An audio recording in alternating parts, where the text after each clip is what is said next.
एक मीडिया गुरु के नाते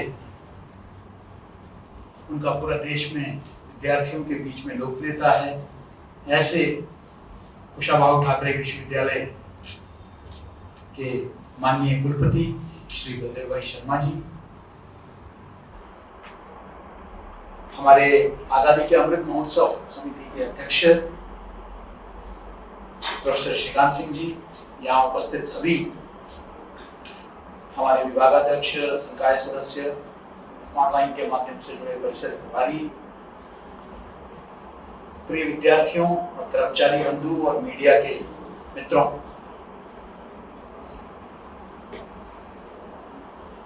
सर्वप्रथम दद्दा के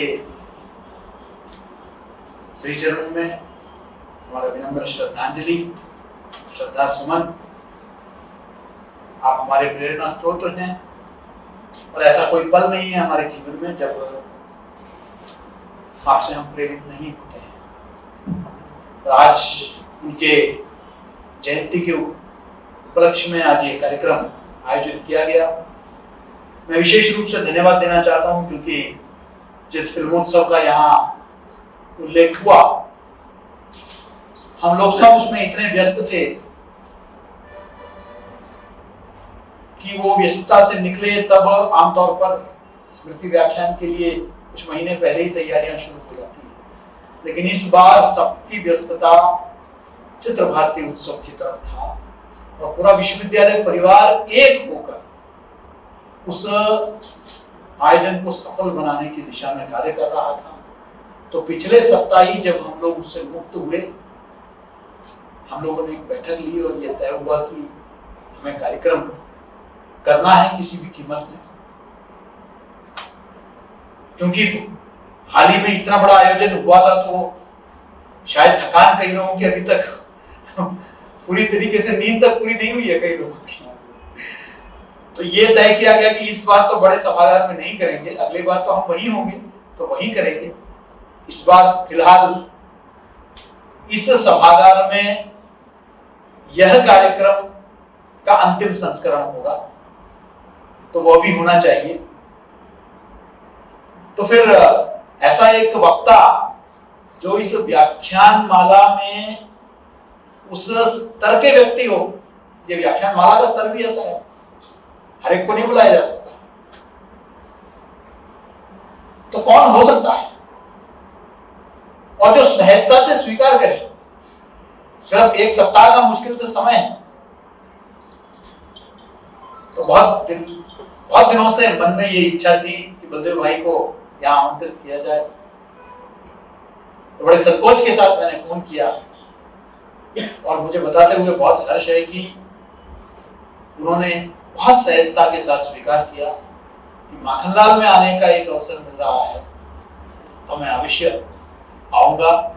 तो अपने व्यस्तम कार्यक्रम से न जाने कितने कार्यक्रमों को आपने रद्द किया होगा, तब जाकर आपने स्वीकार किया। मैं आपका कृतज्ञता कि आपने जो है ये स्वीकार किया और आज हमारे विश्वविद्यालय के पूरे विश्वविद्यालय परिवार को संबोधित किया। जिस चित्र भारती की यहाँ सफलता की चर्चाएं पूरे देश में हो रही है, उसको उस सपने को साकार करने में एक बहुत बड़ी भूमिका जो है हमारे आवासीय मंडल का रहा है और उस आवासीय मंडल का नेतृत्व माननीय आशुतोष तिवारी। मुझे विश्वास है कि मैंने जैसे ही वहां से निकला अपने कार्यक्रम के बाद और अपने सहयोगियों के साथ बैठा हुआ था, तो मैंने कहा कि मैं एक लक्ष्य से अगले लक्ष्य की तरफ जाता हूं और मेरा अगला लक्ष्य है अगले 2-3 महीने के अंदर हम अपने नए परिसर में जाएंगे और वो जाना तभी संभव होगा जब आशुतोष तिवारी जी का पूरा सहयोग हमको प्राप्त होगा। और उन्होंने मुझे पूरा आश्वासन दिया है कि आप निश्चिंत रहें, आपको जो भी वहां अभी काम बचा है उसको शीघ्रातिशीघ्र करवाते हैं। तो हम उनको अगले कार्यक्रम के लिए अपने नए परिसर में आमंत्रित करना चाहेंगे और यह आपको ही करवाना होगा।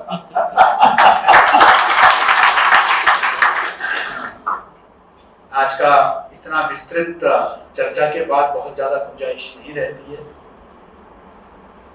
बहुत विस्तार से श्रद्धेय बलदेव भाई ने इस विषय पर चर्चा की। आजादी के पूर्व से लेकर अब तक की ये जो पूरी यात्रा, उसका पूरे विषय परिवर्तन जो है वो सिंह साहब ने रखा। और आज के पत्रकारिता से एक पत्रकार न होते हुए भी एक शिक्षक के नाते और एक राजनेता के नाते आशुतोष जी ने मैं 2-3 छोटे छोटे उदाहरण देके अपने वाणी को विराम दूंगा। कुछ हाल ही के अनुभव। कल शाम, नाम लेना उचित नहीं होगा, हम लोग पत्रकारिता में सोर्स को रिवील नहीं करते। एक बहुत बड़े समाचार प्लेटफॉर्म के एक ब्यूरो प्रमुख के साथ बैठा हुआ था। तो मैंने चाय पीते पीते कहा कि जैसे भी हो, देखिए इतना बड़ा आयोजन हुआ, आपको थोड़ा तो कवरेज तो करना चाहिए। तो उन्होंने कहा मेरा मन बहुत था, लेकिन मुझे इतना बड़ा आयोजन पूरे देश में चर्चा हो रहा है, मेरे शहर में हो रहा है, लेकिन दिल्ली से सिर्फ एक ही लाइन आया कि विवेक अग्निहोत्री जी ने भोपालियों के बारे में कुछ कहा था, उस पर खबर पड़ा। इतना बड़ा आयोजन, यहां अक्षय कुमार आए, यहां बड़े बड़े निदेशक आए, मास्टर क्लासेस लगे, देश भर के फिल्मकार आए, फिल्मों पर इतना विचार विमर्श हुआ। 15 लाख रुपए का इनाम विवेक अग्निहोत्री ने हमारे विद्यार्थियों के लिए घोषित किया। अभी पिछले सप्ताह जाते जाते विवेक अग्निहोत्री जी ने मुझे कहा, एक विदाई, छोटा सा विदाई भोज हमने रखा था, तो उसमें उन्होंने कहा कि ये तो मैंने सार्वजनिक घोषणा कर दी कि आपके विश्वविद्यालय के विद्यार्थियों को 15 लाख दूंगा, मुझे कुछ और भी देने का मन है, बताइए ना क्या कर सकता हूँ। मैंने कह दिया बताइए आप क्या करना चाहते हैं। उन्होंने कह दिया कि मेरे पिताजी, उनके पिताजी बहुत बड़े शिक्षाविद रहे हैं। उन्होंने कहा कि मेरे पिताजी की बहुत बड़ा एक पुस्तकों का संग्रह है, मुझे क्या करना चाहिए। बहुत बड़ा एक विशाल पुस्तकालय मैं बना रहा हूँ, वो इसलिए बना रहा है।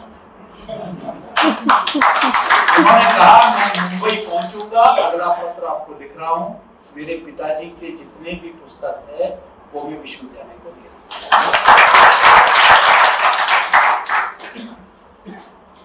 इतनी बातें, इतनी सकारात्मक चीजें हुई, लेकिन उनको सिर्फ, मैं ये नहीं कह रहा कि उस बात को कवर नहीं कर रहा है, अगर एक कोई भी विवाद होता है तो होना चाहिए, लेकिन इतना कुछ हुआ, उसका कहीं कोई जिक्र। आप कह रहे हैं कि मैंने एक लाइन नहीं लिखा, मुझे बताया गया कि कोई आवश्यकता नहीं,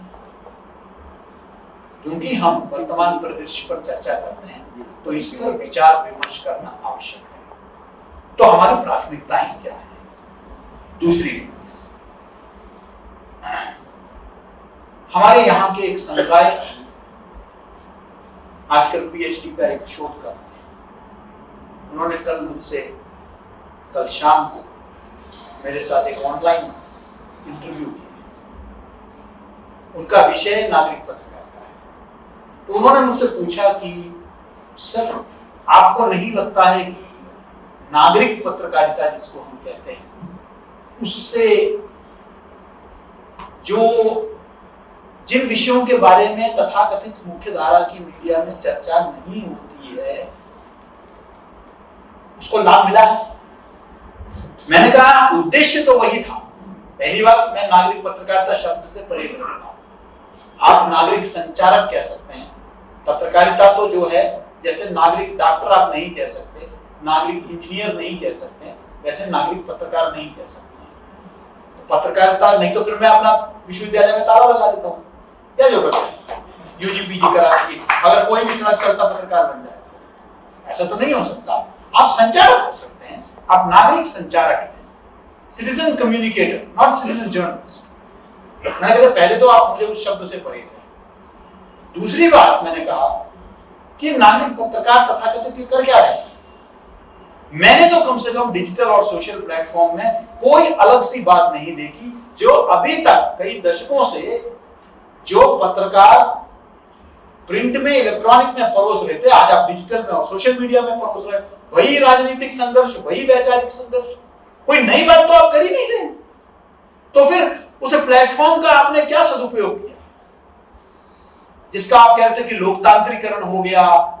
वो ऐसे विषय, ऐसा कौन सा विषय आया है, मुझे तो कम से कम दिखाई नहीं दे रहा। तो ये भी विचारणीय है जब हम आज के परिदृश्य के बारे में बात करें, क्योंकि आप में से ज्यादातर जो युवा पीढ़ी यहां बैठी है, आप इस नए मीडिया को उपयोग करते हैं, तो उसे सदुपयोग करिए कुछ ऐसे विषयों को लेकर पाठक वर्ग के सामने, दर्शक वर्ग के सामने, श्रोता वर्ग के सामने जाने के लिए, पॉडकास्ट के जरिए, डिजिटल मीडिया के जरिए, कि मैं कुछ नई बात कहूं जो प्रिंट में नहीं है, इलेक्ट्रॉनिक में नहीं है। ऐसी कोई बात मैं कहूं, कुछ विकास को लेकर, कुछ समाज को लेकर, कुछ संस्कार को लेकर, कुछ संस्कृति को लेकर, कुछ कला को लेकर, मैं उसको लेकर तो उनके समक्ष पहुंचूं। तब तो मैं मानूं कि जो तथाकथित मुख्य धारा में नहीं है, उस पर आप लोग इसका सदुपयोग कर रहे हैं, इस प्लेटफॉर्म का। चौथा जो है, एक और अनुभव, तो 10 मिनट का समय दिया था, हर अनुभव का 1.5 मिनट। अभी 2 दिन से मैं सिडनी में गया था। दैनिक भास्कर के नागपुर जबलपुर समूह के संपादकों का शिखर सम्मेलन था। तो मुझे उनका प्रदर्शनी उद्घाटन करने और उद्घाटन सत्र में बोलने के लिए उन्होंने बुलाया। मैंने कहा कि मैं आऊंगा एक शर्त पर कि मैं 2 दिन बैठूंगा और सुनूंगा कि आप लोग बात क्या करते हैं। उन्होंने कह दिया कि बाहर का आदमी ये बैठे हुए, आप नहीं बैठे, नहीं तो नहीं आऊंगा। चलिए नहीं मालूम, तो मैं बैठा। कुछ चीजें मुझे अच्छी लगी, और वो कि आज भी पत्रकारिता में कम से कम कुछ विचार मंथन हो रहा है। सब कुछ उतना नकारात्मक नहीं है जिस तरीके से हम सोचते हैं। एक उदाहरण मैं देता हूं। वो लोग पोस्टमार्टम कर रहे थे, खबरों का विश्लेषण कर रहे थे। तो एक लता जी के देहांत के बाद उन्होंने एक पेज पर चर्चा की, अलग अलग संस्करणों का, शायद जबलपुर का और सतना, ऐसा तो उन्होंने प्रदर्शनी में एक संस्करण का जो है लता जी के लिए जो श्रद्धांजलि दी गई थी, उसको उन्होंने प्रदर्शनी में लगाया, दूसरे को नहीं लगाया। तो दूसरे के जो संपादक है उसने पूछा कि ये मेरा वाला क्यों नहीं लगाया। तो खुला मंच था, सारे संपादक आपस में विचार कर रहे थे, मालिक लोग भी बैठे हुए थे। तो उन्होंने कहा कि इसलिए नहीं लगाया क्योंकि लता जी के बारे में जितने लोगों का आप लोगों ने कोटेशन कोट्स लगाया, वो सभी वहां के स्थानीय राजनेताओं के था। एक भी संगीतकार, गीतकार, किसी का भी उसमें श्रद्धांजलि उनकी तरफ से नहीं थी, इसलिए हमने उसे उचित नहीं समझा। लता जी का जाना मतलब संगीत की दुनिया के लोगों का क्या कहना है उस विषय पर, वो हमें लगा कि वो ज्यादा उपयुक्त है। तो मुझे एक चीज अच्छा लगी कि आज भी कम से कम कुछ समाचार पत्रों में इस तरह की चिंताएं आज भी है, और इन चिंताओं को आज हमें व्यापक बनाना है। हर समाचार पत्र में जो है इस तरह की अगर चिंता हो तो संपादकीय गुणवत्ता बढ़ेगी, उस पर हमें जोर देने की आवश्यकता है। कंटेंट पर भी बहुत चर्चा हुई, और ये अंतिम बात है। देखिए, क्योंकि मैं जैसे कह रहा था कि कुछ भी आज जो सोशल मीडिया, डिजिटल मीडिया में फ्रेश नहीं मिल रहा, इसका एक उदाहरण मैं बताता हूं। मैं आज तक कई टाइगर रिजर्व में, फॉरेस्ट रिजर्व में घूमने का मुझे अवसर मिला है।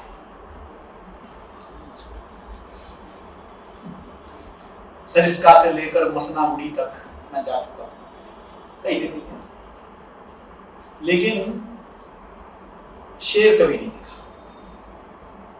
भाग्य में नहीं था, भाग्य से शेर दिखा है। या तो खैर छोड़, हम एक दूसरे के सामने आते नहीं। खैर वो शेर दिखे नहीं, हम शेरों को ढूंढते जा रहे थे। इसी प्रकार इस बार भी हम जा रहे थे तो पचमढ़ी के पास से हम लोगों ने छिंदवाड़ा की तरफ डाइवर्ट किया, नॉर्मल अपनी गाड़ी में। मैं वो जिप्सी की या जोंगा की बात नहीं कर रहा हूं जिससे हम रिजर्व में घूमते हैं, नॉर्मल अपनी गाड़ी से यात्रा कर रहा था। अचानक हाईवे पे पीछे से लोग बाइक में आ रहे हैं, कार में आ रहे हैं, मेरे गाड़ी के सामने टाइगर। वो ड्राइवर तो ऐसा डर गया, उसका प्राण सूख गए, उसने एक्सेलरेटर पर पैर दबाया और गाड़ी ये नहीं चला। तब तक मुझे पता भी नहीं चला क्योंकि मैं अपने फोन पे कुछ देख रहा था। तब तक ड्राइवर ने बताया, मैंने कह दिया इतना अचानक तो क्यों तेज मतलब स्पीड बढ़ा रहा है? उसने कहा कि साहब शेर। मैंने कहा फिर तो रुकने का टाइम है, तू भाग क्यों रहा है? मैंने कहा वापस ले। उसने कहा नहीं साहब डर लगता है। मैंने कहा डर मत, मैं हूं ना, पत्रकार बैठा है तो चिंता मत कर। पीछे उसने गाड़ी को पीछे किया और मैंने पीछे मुड़ के देखा तो वो जो अपना पार्किंग लाइट्स की रोशनी में वो बहुत राजा बादशाह के साथ चलता आ रहा है। सड़क के किनारे गाड़ियां एक तरफ चल रही है और शेर आ रहा है। हमने इतना आनंदित होकर, मैंने नहीं लिया उसको, मुझे कई लोगों ने बाद में बताया आपको उसको लेना चाहिए था। मैंने कह दिया अगर मैं उसको उस वक्त मोबाइल लेके बैठ जाता तो जीवन का सबसे सुनहरा एक नजारे को मैं मिस कर देता। मुझे वो देखना था उस शेर के चाल, तो मैंने देखा। लेकिन सबक क्या सीखा? तो वहां जाके मैं चर्चा कर रहा था, मैंने कहा कि देखिए कंटेंट सड़कों में मिलती है, देखने वाले पार्की की नजर होनी चाहिए। तो जो लोग कहते हैं ना कंटेंट नहीं है, कंटेंट नहीं है, कंटेंट नहीं है, फॉरेस्ट रिजर्व में कंटेंट नहीं मिलेगा। आप अपने चारों तरफ देखिए, अलर्ट रहिए, चारों तरफ कंटेंट ही कंटेंट है, कि आपको पहचानना है उस कंटेंट को। मैं सड़क से वापस आ रहा था तो मुझे पता चला वहां एक गांव है। उस गांव में कुम्हार लोग जो है 75 परिवार है जो कुम्हार लोग वहां मिट्टी के बर्तन बनाते हैं। अब मेरे पास तो इस वक्त कोई प्लेटफॉर्म नहीं है, ना टेलीविजन मेरे पास है ना कुछ है, लेकिन ये मेरे पास मोबाइल फोन है और मैंने कहा कि इस मोबाइल फोन का मैं सदुपयोग करूंगा। और मैंने फेसबुक पे एक फेसबुक लाइव मैंने कम से कम आधे घंटे का सत्र धूप में उतरकर मैंने किया। मैंने उन कुमार परिवारों से बात किया और वहां उन्होंने चाय पिलाई, ठंडा पानी पिलाई, पूरा गांव में घूमा। बहुत बढ़िया एक फेसबुक स्टोरी बना। और सबसे अच्छा जो लगा, ये सब वहां बर्तन बनाने वाले और बाकी चीजों से ज्यादा मुझे 2 चीजें वहां सबसे अच्छी। किसी के चेहरे में शिकन नहीं था, सारे परिवार संपन्न नहीं थे लेकिन संतुष्ट थे।